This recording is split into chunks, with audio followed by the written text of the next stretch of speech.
Did you know there are over 7 forms of renewable energy? Renewable energy is any energy that is created from an infinite source, such as wind, water, or sunlight.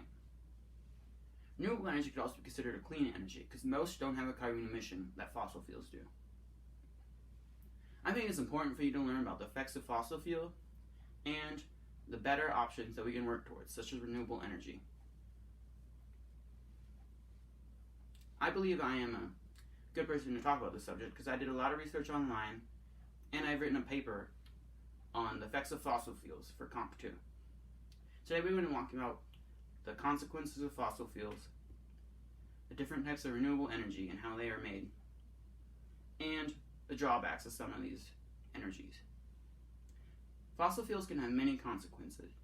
One of these consequences is the buildup of CO2 in the atmosphere.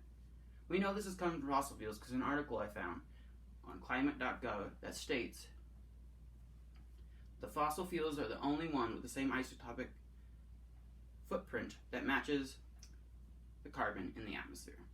This carbon stops all the sunlight and the heat from that from escaping to the atmosphere, which causes the world to heat up.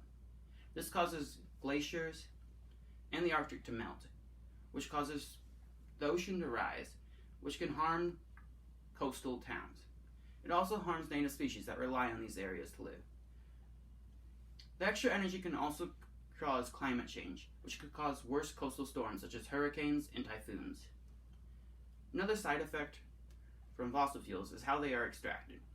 The extraction can displace species, can kill species from leakages in the water, and can also harm them from the waves they make when they are digging, which can disturb marine mammals and end up having more of them end up camped on the beach where they die.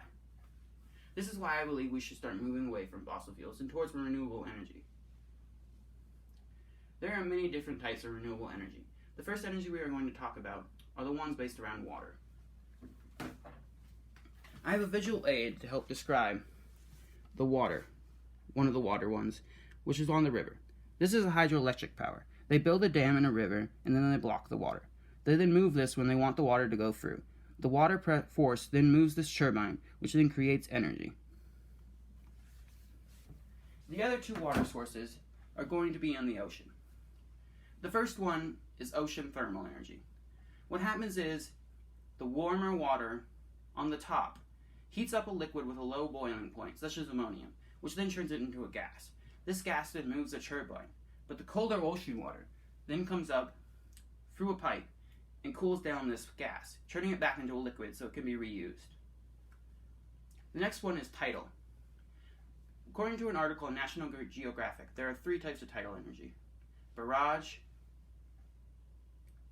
tidal streams, and tidal lagoons. Tidal stream is the stream of water, of fast-moving water that's created by the coming in and out of tides.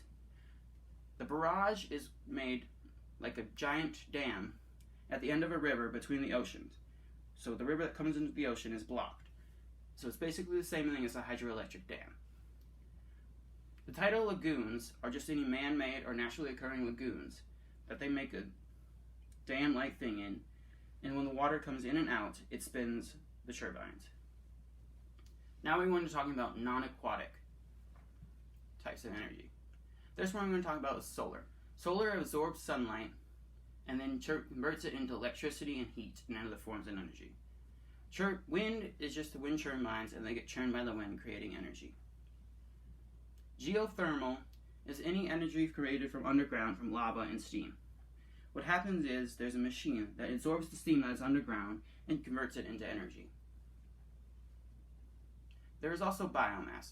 Biomass is anything that is plant-based that you burn to get energy, such as ethanol or wood for a fire. Unfortunately, many of these energy sources have drawbacks. One drawback I found on justenergy.com is for geothermal. Geothermal tends to cost more and is more likely to get destroyed by earthquakes, which makes a drawback. Drawback for solar energy is the fact that it is also expensive to create. Drawbacks for hydroelectric and tidal is the fact that they can have bad environmental effects. A drawback from biomass is the fact that it creates a carbon emission, but it is less than the carbon emission of fossil fuels.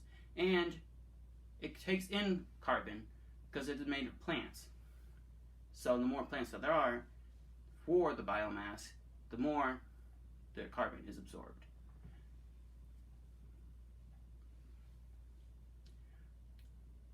Today we have talked about the consequences of fossil fuels, the different types of renewable energy, and the drawbacks of some of these energy types.